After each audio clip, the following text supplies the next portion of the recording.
mukwano gwange kino kikulu kimanye ekyokusooka eyo si yensonga byonna bye bakusooseemu temubaddeemu kikyo ebyo tebibadde bibyo ekiseera bwe kinaatuuka Katonda agenda kuwa ekikyo kikutuukeko ekyoyo okusooka okukola embaga tekitegeeza nti embaga zikomye ku yo okukolebwa ekyoyo okusooka okufuna omwami tekitegeeza nti atutte omuggalanda w'abaami ekyoyo okusooka okufuna omukyala tekitegeeza nti atutte omuggalanda w'abakyala ekyoyo okusooka okuzaala tekitegeeza nti abaana bakomye okuzaalibwa ku ye ekyoyo okusooka okuzimba ennyumba tekitegeeza nti pulaani z'ennyumba zikomye ku ye ekyoyo okusooka okuvuga emmotoka tekitegeeza nti emmotoka zikomye ku ye okufuluma.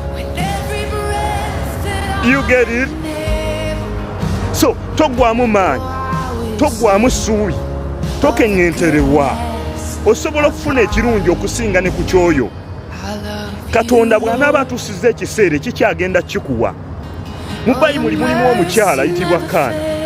Samwiri ekisooka essuula esooka va ku lunya olusooka n'ennyiriri eziddako teyalina mwana kyokka nga mujja w'alina abaana naye bwe yasaba Katonda yamuwa omwana akubisaamu abaana ba mujja we. Kisobola okubeerako byonna bye bakusoose mwana wattu temubadde kikyo ekikyo kijja mu linnya lya Yesu era nsaba Mukama akikumpeere. Salute.